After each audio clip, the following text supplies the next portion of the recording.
How do I fix my soil? How to fix your soil is one of the top 15 questions being asked across the internet right now. And I was honored this morning to be asked to discuss this very topic at the New Beginnings Expo. We had a great time. I'm Waylon Smalley, PhD, that's post hole digger. So if you haven't heard my story, I grew up on the end of a hoe and I hated weeding. I did not like the garden at all. I was forced to do it, and as an adult I swore I would never get into gardening again. But once we got a little piece of land and we started growing things, and I went on a journey, I thought we had to have a better way than to actually have to weed all the time. I am the deep mix mulch, no-till guy, and I'll show you what I shared with them on how I fixed my soil. Just look at that. Oh, worms? Where are you, buddy? Oh, it's just teeming with life. Just look at that fungus. Just look at that life in there. We're also going to go ahead and take a look at a few of our viewers. They're going to show us how they fix their soil. Because today is Saturday, and you know what that means. We go to you and we celebrate what's going on in your garden. After all, this is where we get ideas, this is where we get inspiration, and I get the motivation to come out here and show you just exactly what's possible in a garden. You can do this too. Let's go on over to the expo. So what if I told you I found a way that has less input and more output for a garden? Would that be something you'd be interested in? Okay, so it was about 8 or 9 years ago. I was planting the traditional way. We were tilling everything up, you know, go out in the spring like right now, and then it would rain, it'd get muddy, then it'd get hard, and we'd have to till it up again. We'd plant too early, it was a nightmare. And then the weeds just started taking over. So I was spending most of my summer pulling weeds. I got home from work one day, I'm out there, I'm pulling, and I grabbed the end of a snake. It went over there. I went over there, landed on my best zucchini, and something's got to change. Something's definitely got to change here. So I went on a quest. I'm a process improvement manager by trade, so I looked for an easier way to do things at work. So I wanted to apply that to the farm. So I started going on the internet, and I ran across Ruth Stout. Couldn't get the guy to come till her garden one year, and she got to looking at the seeds and the plants and going, nobody tills for you. And so she realized all you have to do is put seeds on the ground, they'll grow, right? So she just went ahead, put seeds on the ground, covered it with old hay, and the weeds went away and her garden grew, and that's kind of how Ruth Stout started. And I thought, well, that's intriguing. There's one way to get rid of the weeds without using herbicides, and that was a big thing. I did not want to use herbicides. I wanted to get away from the chemicals altogether if I could. Then I ran across Back to Eden, which is basically wood chips, and that's all they use is wood chips. And then I ran across leaf mold, and I couldn't get enough of any one of those things to cover a decent sized amount of ground.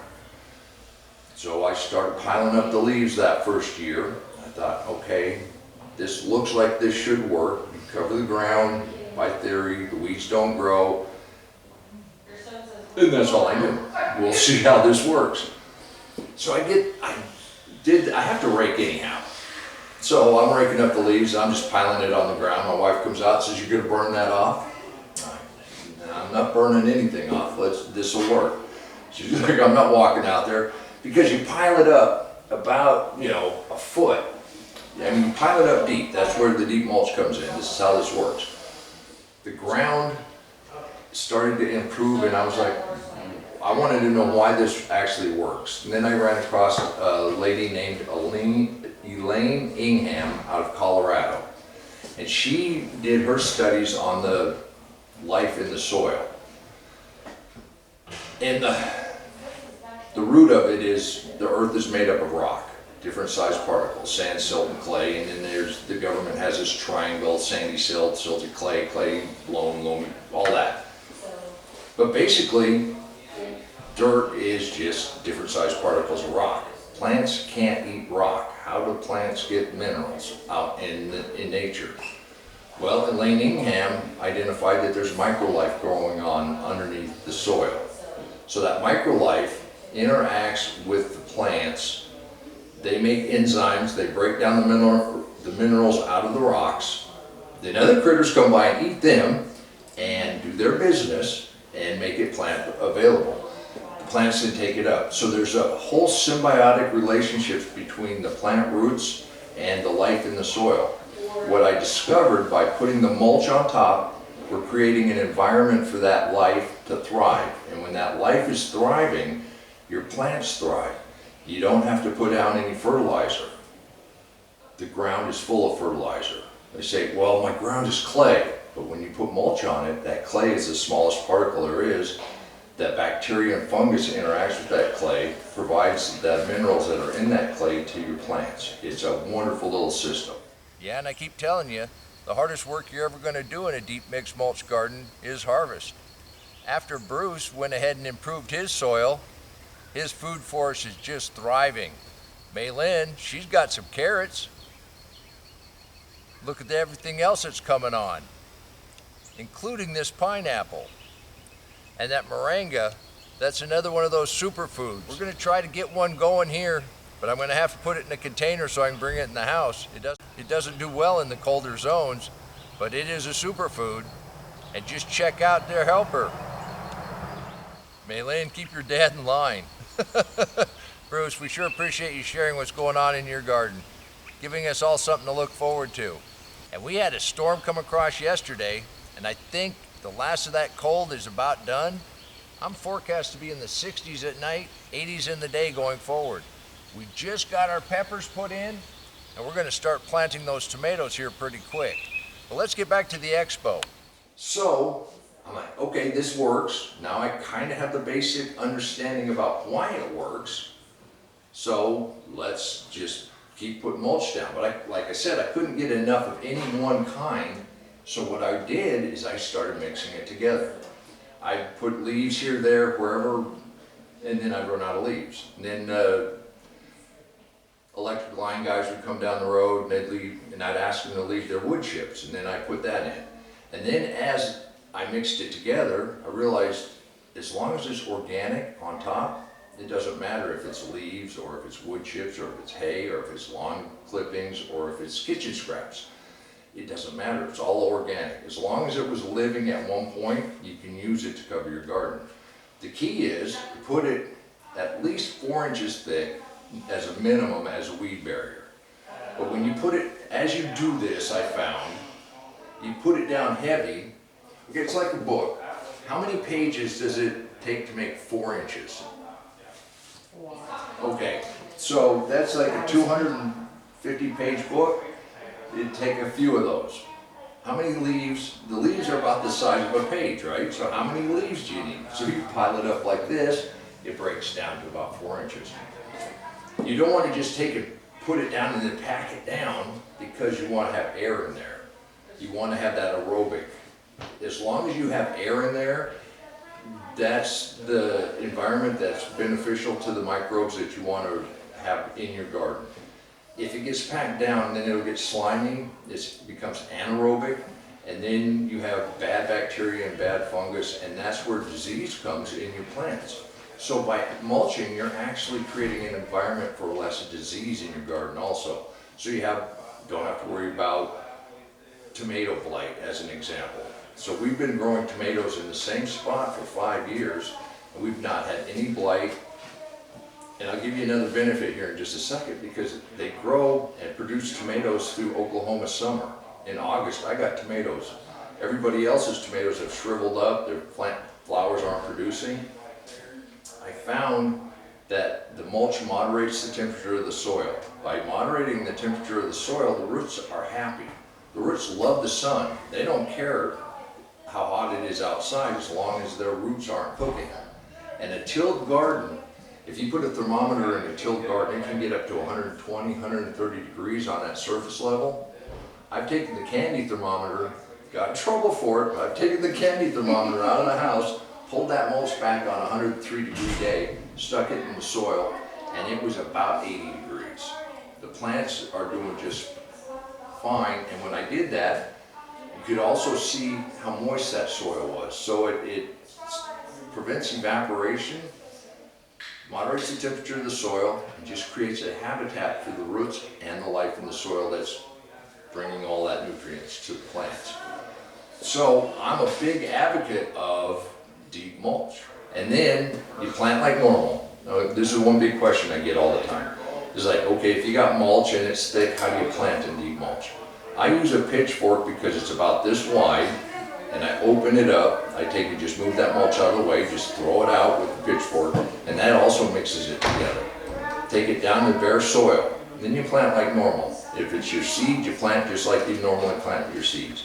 If it's a start, you dig a hole just deep enough for the start to go in, snug that soil back around, and then put the mulch in a little bit around the plant if it's mature enough. Seedlings, once they come up, you let them get a little bigger, then you start mulching back. Because the mulch will prevent your seeds from growing.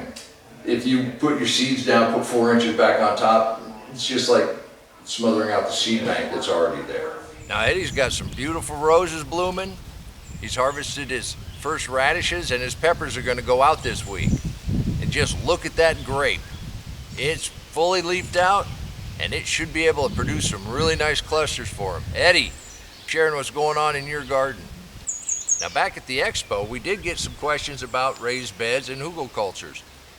This is still bare. We're not going to plant this out until Memorial Day, and I'm going to put some sweet potatoes here. And we're going to see just how well that works versus the sweet potato patch out here in the rest of the garden. I hope you join me for that. Let's get back to the expo. Yes, sir. What is your opinion on hugel beds? On which? Hugel beds. Hugelkultur. So I have one set up that I'm going to run an experiment on. So I did the raised bed and the hugel right next to it. I've got the logs in there and I've got the layers, and I haven't planted yet. I've been waiting for this week finally. It's been 40, it got back down to 42 degrees. Are there practices that you would tweak if you did this in a raised bed setting? Yes, okay, yeah. So I'm experimenting with raised beds. A couple years ago I got some scrap 2x4s that were non-treated, and I just put straight soil contact, because with the soil contact, I wanted the benefit of the life that was in the soil. The thing about a raised bed is basically a big pot, a big container. It doesn't have enough life to really support the plants that are in it just on its own. So we do have to be conscious about actually adding some of the NPK and the other nutrients that the plants need. Larry and Michelle in North Carolina, they're still in my zone, but it's amazing what just a little difference in location will provide. Just look at the beautiful flowers they have, and I'm tickled that my peas are just finally flowering. I've been hankering to get fresh peas for a couple months now. Larry and Michelle are taking full advantage of the space they have available. Just look at the color they're getting. There's nothing like the first strawberries of the season. We look forward to seeing what those tomatoes taste like. Larry and Michelle have made perfect use of their urban landscape. These blueberries, some people would call those landscaping shrubs, but you can eat them. Larry, Michelle, you're gonna have a bumper harvest this year. I sure appreciate you sharing what's going on in your garden. Walter wanted to share the progress of his deep mixed mulch garden. It's not very big, but he's gonna get quite a few potatoes there. And his radishes are coming along really well. And I know he's got a bunch more ready to go in, and now that it's warmed up, he's gonna be off to the races. Walter, we look forward to seeing how your garden grows. Let's get back to the expo. I think they're going to want this room. I can't believe I've been up here yakking for an hour. I enjoyed visiting with you guys. Thanks for sharing your experience. Oh, absolutely. Thank you. I have to, they say I don't promote myself enough. I've got turmeric for free. Did you grow it? They're wonderful. They grow really well here. Just put them out in the garden and ignore it, and it'll just grow. They get about this tall. They're very tropical looking. We eat a lot of it, but I got one little tuber, or rhizome, I guess, a few years ago from the uncle, thought we ought to try this thing, and now I give it away everywhere. How do you prepare it? We just peel it and grate it. There, you get that menu. Thank you. And you'll be amazed. You get that menu. Thank you. You're welcome. And I wrote it all down if anybody's interested. Do you sell those on, are they on Amazon or how? Yeah, and actually today, at my cost, And as the sun starts to set, I'm very tickled. I thought we lost this. That's our fig. It's coming up from the bottom, so I guess I'm okay to prune these stuff back. But I'm just gonna let it grow for a little bit first. You know, you can do this too. All you need to do is put down some mulch, and that'll improve your soil. It'll improve it well enough that the hardest work you're ever going to do in a deep mix mulch garden is harvest. And over the next 2 weeks, I will answer all 15 of the most pressing internet questions. Hope you join me for that. And until next time, remember, take care of yourself, take care of your family, and God bless you.